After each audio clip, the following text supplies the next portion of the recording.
Is this thing on? Ah, welcome back. So, we're looking at the warrior, and thank you, Nefarus, for pointing out that I forgot about the warrior. I didn't forget. I was just hoping that I didn't have to do it, because there's not that much that they bring to a raid other than, you know, an exceptional tank with a massive toolkit. So before we jump into the video, make sure you like and subscribe. If you've not checked out the other videos, I'll put a link up the top. Just check them out. You know, I've done the changes from Classic to TBC for all classes. I've done all of these, so what each class brings to a raid. The next series is going to be basically PvE guides, PvP guides, you know, all the usual stuff that you would expect, along with the 5-minute bite-sized videos that I'm doing for like reputations, professions, all that kind of thing. I am going to do a roundup video once this is finished. So there'll be, you know, basically what's the right class for you. You know, what's your style of play? What do you want to? Do you want to be useful to the raid? Do you want no responsibilities and you just want to nuke the boss? In which case, maybe a warrior, a DPS warrior, or maybe a rogue or a BM hunter, or whatever. Although hunters have got a little bit to do, you know, if they're needing to trap and stuff like that. But yeah, we're going to get into that. That will be quite a long video, I would suspect, but I want it to be thorough. I want you to get all the information that you need so you can make a good decision when Classic TBC launches on what class you want to go in as, because you might need to invest some time now, obviously leveling a character to 60 possibly, but you know, that's for another video. In true this whole series, we've done, you know, a card trick pretty much every video. I've tried to make it themed towards the character, so I'm about to tell you again, but if you want to skip through the next like minute and a half because you're just not interested in card tricks or magic, obviously I am, then just skip it by all means and get straight into the WoW content. But let's have a card trick just for you, warriors. Right, warriors, I'm not going to leave you out. We've done a card trick for every class, so we'll round off this series with one for the warriors. If you're not interested in seeing a card trick that's slightly WoW related, then just skip forward a minute and a half, and you'll be straight back into the WoW content. So what we're going to do is demonstrate the size of your toolkit. And no, that's not a euphemism. So the size of your tanking toolkit and how you can turn the tides in anything and escape anything, basically, and, you know, turn the tides in a fight and save a wipe. So what we need a warrior first. So we'll just get a random card. So we'll go through like that and then stop. Oh look, that one even pinged over for us. So the King of Diamonds is going to be our warrior, which is just going to stay in the middle of the deck.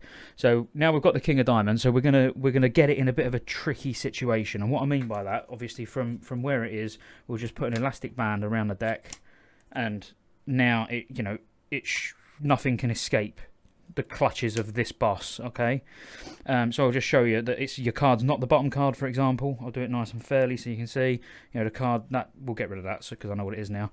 So your card's not the bottom card, and then I'll just show you also that your card is not the top card either. So it wasn't the Ace of Clubs, it was the King of Diamonds. So we can now just lose that in the middle as well. And then all we're going to do is just stretch the band over, twist that, so now they're all double banded. Yeah, so every card in the deck is now locked in. You can see both sides, okay? But now we're going to demonstrate how, with a warrior's humongous toolkit, how he can escape from anything. So just watch. So one card has come loose from the deck. One card. Which was our tank. And just in case you think it's a whole deck of King of Diamonds, because I'm a bit of a pessimist as well, you can quite clearly see it is a normal deck of cards, and there was only one tank in that whole deck that managed to escape an elastic band. Alrighty then. So with the card trick out of the way, which I hope you appreciated, that was actually a trick based around Houdini. Is actually meant to be the topic of that trick, but I just twisted it a little bit. You know, let it work for warriors. So what we'll do is we'll get into it. Thank you, Arcax on Endless, for the warrior content. Really appreciate that, and thanks for where I've been picking your brains over the last day or so as well. I really appreciate your help. So just thought I'd give him a quick shout out before we get started.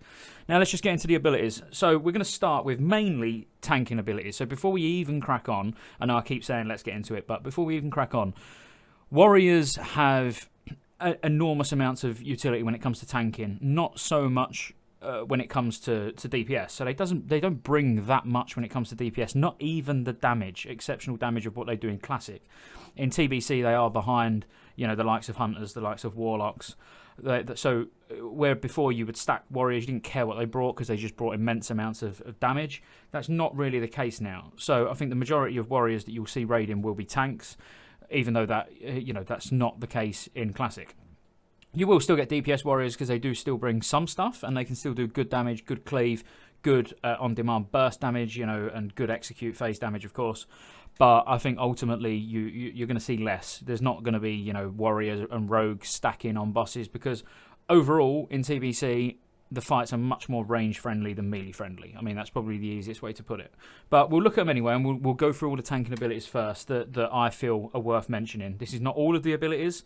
This is just what I think is quite beneficial that you bring to a raid. So we'll start with the various types of taunt, or just ways of making sure a mob attacks you. So mostly useful on trash, because most bosses, as you know, are immune to taunt, so it's more threat management. But you've got mocking blow, so a mocking blow that attacks the target for a negligible amount of damage, a moderate amount of threat, and forces the target to attack you. So it focuses on you for 6 seconds. Now this is not a taunt, so this doesn't override where when you taunt at the moment, you then instantly jump above that person's threat. This is not how this works. So if by the end of the 6 seconds you've not overtook the person who's now not being focused, who's technically first on threat, if you haven't overtook them, you'll still lose aggro as soon as this runs off. So it is a bit of a like, you know, that sort of ability, just to get a mob attacking you quick and hoping that you can build a good amount of threat during that 6 seconds to make sure it sticks to you. Then obviously you've got Taunt. We don't need to talk about that. Everyone knows what Taunt does. It's not unique, but at the end of the day, if we're talking about the toolkit that you bring to a raid as a warrior, Taunt's obviously going to be mentioned. And then you've got Challenge and Shout, which is you know, not unique to warrior. Obviously a druid has got, a feral tank has got their version of the mass Taunt as well, which is something that a paladin lacks. And this can be useful, which you'll know at the moment if you're raiding in Classic, you know, imp packs in Molten Core, for example, you know, you'll rotate warrior challenging shouts to make sure that it's always a tank that's being hit. So, you know, it's a useful ability to bring to a raid, certainly as a tank. So shield block's very valuable. So currently the only tanks that can get to the point of being uncrushable, certainly for short amounts of time, is warrior and paladin. A druid unfortunately can't get uncrushable, but part of the, you know, being able to sort of predict or understand the boss fight to the point where you know when you're about to take a possible big hit that could crush in blow is when you want to be using your shield block. I mean, ultimately you're going to use it mostly on cooldown, but a good warrior will use it when they need it rather than just spamming it. And then, you know, using that block charge up on a weak melee swing that's going to do nothing, opposed to being able to use it on a big ability that could potentially, maybe not one-shot you as a warrior tank, but certainly put your healers under a bit of pressure. And then Shield Wall, obviously absolutely the best tanking defensive cooldown in the game. No need to really talk about it much, you know, just a massive, massive damage reduction on demand. Quite a long cooldown, so you know you're not going to be able to use it much, but you know you should be able to use it once on each boss at least. Yeah, not a lot to say there. You know, it's a massive, massive cooldown, and certainly for fights like Prince towards the end, for phase 3, maybe towards the end of phase 2, beginning of phase 3, when healers are starting to struggle a little bit on mana. The boss is doing, you know, considerable amounts of damage. You know, you'll use your shield wall, gives your healers a little bit of a chance to breathe. So, yeah, absolutely, you know, amazing ability to bring to a raid as a warrior. Thunderclap. So this tooltip's bugged. It's actually 10% untalented. They reduced its attack speed by, again, thanks Arcax for verifying. The tooltips on the TBC database are not overly accurate. But again, it's nice, you know, if you're reducing the target's attack speed by 10%, you're taking less damage. Something that's, yeah, very nice. Again, worth mentioning, especially on big melee packs, you know, where they're all hitting for 10%, and I think it goes up to 17% with talents. Don't quote me on those numbers, but, you know, it's a nice amount of damage reduction through reducing the amount of times you're getting attacked. Disarm. So, again, there's not that many classes in the game that can disarm, and Warrior is one of them. There's not in a raid. I was on the fence of whether I should put this in or not, but I just wanted to show you the sheer amount of things that a prot warrior in a raid can do. So there will be times where you want to disarm, and the fact that, you know, it's quite a long portion of time. You know, 8 seconds. If you're starting to get really low on health and you're scared about getting healed, and you disarm this big hitting melee mob, it's not going to be a boss, but, you know, disarming a trash mob, you know, it could potentially save you. So definitely something that you want keybound and you will use. Intervene. So this is actually one of your new abilities in TBC. So run at high speed towards a party member, intercepting the next melee or ranged attack made against them. So it's very nice to sort of stop maybe a healer from dying if they over aggro. But I mean, its main use for me personally, again, this is just my opinion, you may use it as what it's meant for, as in to stop somebody dying when they've over aggroed or something like that. But ultimately, I feel that it's more just to make you more mobile.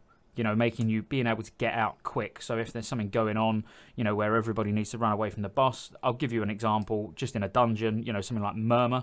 So if you had the healer stood behind you, you can intervene out. It means you can just keep building threat on the boss while everyone else is running out. Boom, you get out using intervene.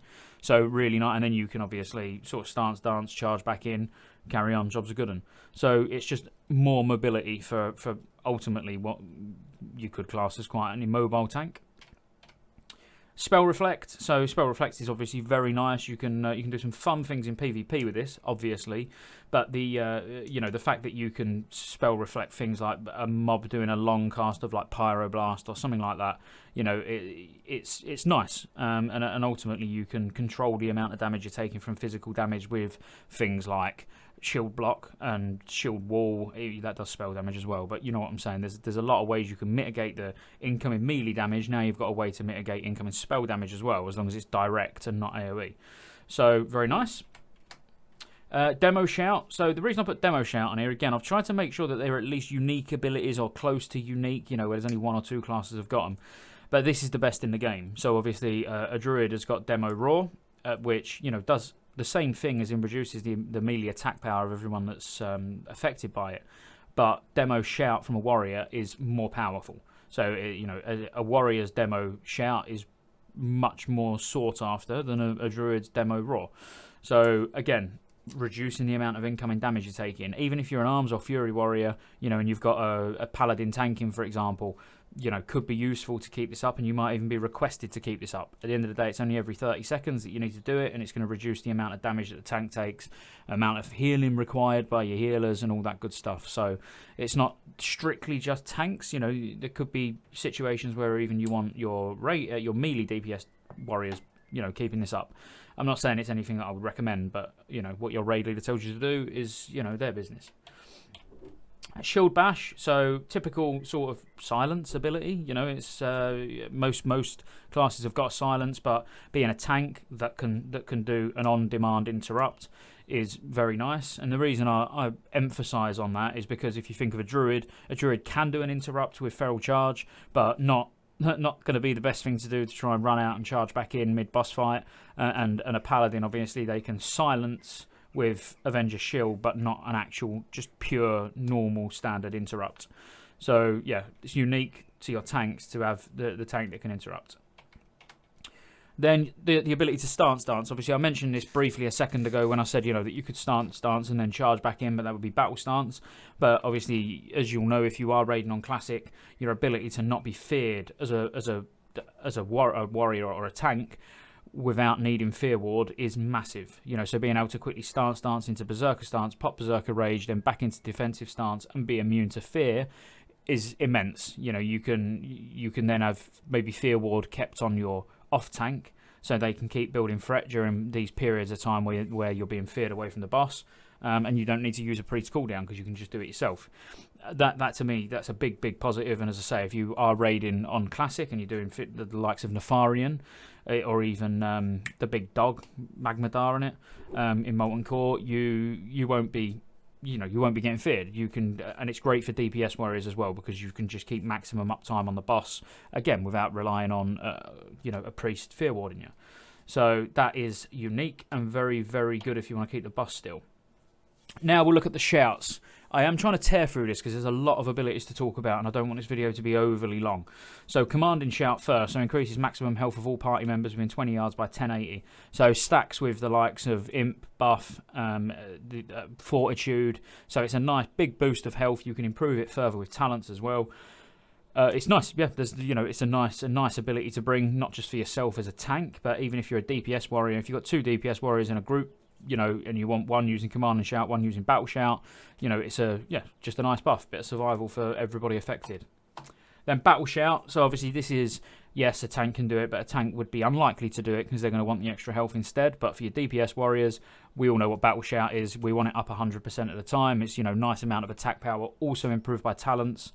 It's Yep, it's nice, and you've still got it from Classic, and you've still got it in TBC. So, Intimidating Shout, a mass fear. This I would say is useful as a tank in those moments where you're you think it's gonna be a wipe. It's more than likely only gonna be on trash or ads on a boss fight. But having a mass fear as a melee is really nice. So your tank can do this, your Fury or Arms Warriors can do this. There's a lot of control brought by fearing, even though you might think, well, hang on, how does that work?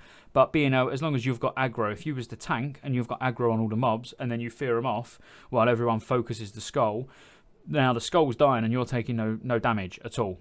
As long as you're not at risk of pulling extra mobs. I'm not suggesting you go into a dungeon and start just using this on cooldown to take no damage and wiping because you're pulling extra packs. But, used right, it's a useful ability. At the moment when you think who can AoE fear, you've got a warlock or a priest, and where are they going to be stood? They're going to be stood at range. You're not really going to want to come into melee. So the fact that as a melee you have got an AoE fear, you can reduce lots of incoming damage if you use this right. The majority of the time you're not going to use it. But again, I want to talk about the things that I think can be used well on certain fights, and Intimidating Shout for me is certainly one of them. Sunder Armor. So I've left this quite late, but Sunder Armor is obviously very nice. Even your DPS warrior should be keeping this up. Definitely helping you apply it at the start. So yes, you do it for threat, but obviously then you start devastating.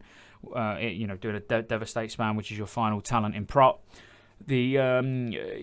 The benefit to the melee, anyone who isn't a spellcaster is massive. So even for yourself as a tank, or yourself as a DPS warrior, you want Sunder Armor on because it just increases damage by so much. There is the debate that actually expose armor by a rogue is more powerful, which yes it is, but maybe not to be used when you've got a warrior main tank because it does affect their threat. Now, I still think I would go for what's best. Maybe let the warrior, use whatever he wants to get some threat to begin with, and then override it with expose armor after about 30 seconds or something. But, again, that comes ultimately down to your raid leader, how they decide that you're going to sort of rock and roll on each boss. So, yeah, but Sunder Armor, very nice, and that is, one of the, I would say, along with Battle Shout, it's one of the biggest things you bring to a raid as a warrior. Bigger than Battle Shout, because Battle Shout only affects your party, whereas this affects everyone. So, yeah, Sunder Armor, very nice. Pummel, so another interrupt. You also get a stun that I've not mentioned, and I'm not going to mention in talents, because lots of classes get stuns, but, you've just got so much utility and abilities that you need on your bar. I feel sorry for your little fingers with your keybinds, because, yeah, you need all of this stuff keybound. So pummel the target for 50 damage is irrelevant. So it also interrupts spell casting and prevents any spell in that skull for being cast for 4 seconds. Typical type of interrupt, but very nice. So you've got an interrupt in, if you're in berserker stance, you can interrupt. If you're in defensive stance, you can interrupt. So very, very nice.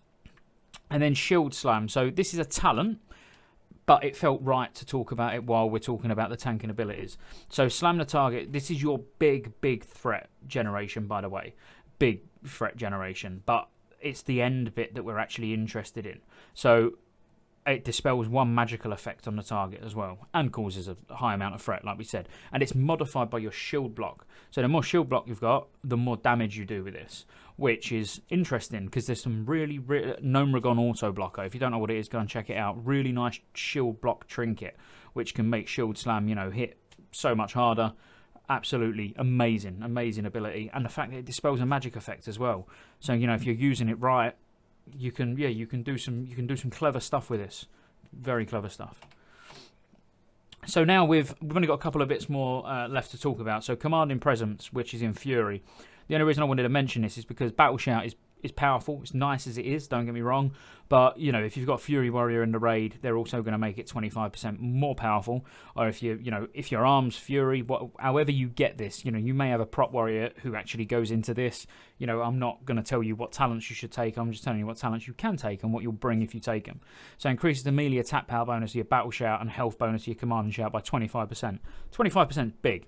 So, it's a big amount of on the health buff or a big amount on the attack power buff, depending on which way you go. The last couple we are talking about is purely just from talents, by the way. So, and then, actually, the last one, so is Blood Frenzy. So as arms, not going to probably see that many arms warriors in tier 4, tier 5, maybe towards the end of tier 5, and tier 6 you definitely will. So arms around Black Temple time does get really good. Where, again, Fury Crafters out there, you know, I don't play a warrior main. You know, I'm taking the information that I'm giving over to you is from warriors that I trust. What I hear is, yeah, arms warriors start to catch up in tier 5, end of tier 5, tier 6, which will be very nice. And when I say catch up, they'll be competitive with Fury, maybe even better than Fury. That I can't answer. But Blood Frenzy, so your Rend and Deep Wounds ability also increase all physical damage caused to the target by 4%. So for me, having an arms warrior, if I had an arms warrior who was doing 950 DPS, or I had a Fury warrior doing 1k DPS, I'd take the arms warrior. Obviously, you'd take the arms warrior because he's going to give the rest of the melee 4% more damage, and actually then giving the tank more threat as well. So that Blood Frenzy shouldn't be overlooked, because that is quite, you know, that's quite a juicy amount of damage, 4%. You know, you put that on top of like a Hunter's Ferocious Inspiration, 3% damage, plus 4% physical damage. You know, you can see how these classes start to stack up quite nicely, and you can make really solid small groups within the raid that buff each other so much. And then when you bring things like this, which is raid wide, yeah, you know, it's in a good place. Overall, warriors are actually in a decent place. We've got a main DPS warrior in the guild, you know, on the TBC servers at the moment, and he does fine. His damage is fine. It's not that of a warlock or a hunter, but nothing will be in tier 4. Honestly, you're going to get these exceptional players on classes that will keep up, possibly beat people on different fights. I've been talking a lot with different feral druids the last few days in preparation for the feral DPS guide I'm going to put out, just making sure we've all got our ducks in a row and we agree, you know, on certain things like the use of Ferocious Bite over Rip, or Rip over Ferocious Bite, you know, what's higher DPE. You know, we look into it quite thoroughly, certainly before we put it on YouTube, because I want to be confident that what I'm saying is as accurate as it can be. But the thing is, with warriors, they do bring a lot. I mean, a prot warrior would certainly be my preference, and we've got a main prot warrior. There are arguments for Feral Tank and Protection Paladin being better than warriors in early tiers. I've said that myself on a video that I've done with a chap from over in Australia. We had a really good video we done, so you can check that out as well. But they're in a good place. If you're playing a warrior, don't expect, you know, to be stacked. Don't expect to be with 5 or 6 warriors in TBC raids. You'll be lucky if there's 1 or 2. But ultimately, yeah, decent and great tanks. So if you're a prot warrior going into TBC, you should be in a really good mood right now. If you're a Fury arms, well, Fury probably at the moment in Classic, you're not going to be arms. If you're a Fury warrior going into TBC, you might have some concerns about getting a raid spot, possibly early on. I would more so be worried in 10-man and 25. I'm just saying, you know, I think in 25 there's a lot more scope to bring sort of lower DPS classes, whereas in 10-man it's a little bit more strict. You know, you've got to try and take what's going to clear the content, and there's certain bosses that are made face roll by taking, you know, a Shadow Priest and 2 Warlocks. You know, that's like 3, and then you want a couple of Hunters because of the damage they do. So all of a sudden, like, all your DPS spots are just fading. So that's it. Again, I hope you enjoyed it. If you did watch till the end, you know, drop me a like, subscribe. We're doing a giveaway on the channel, which has been going on since the birth of the channel. So currently, I don't know, we're nearly on 1.5k subscribers, something like that. When we hit 5k, it's going to be the next giveaway, which is going to be a 6-month game time or Amazon voucher of equal value. So all you got to do is click the subscribe button. Why wouldn't you do it? But take care, and I will see you on the next one, which is going to be looking at what class is right for you.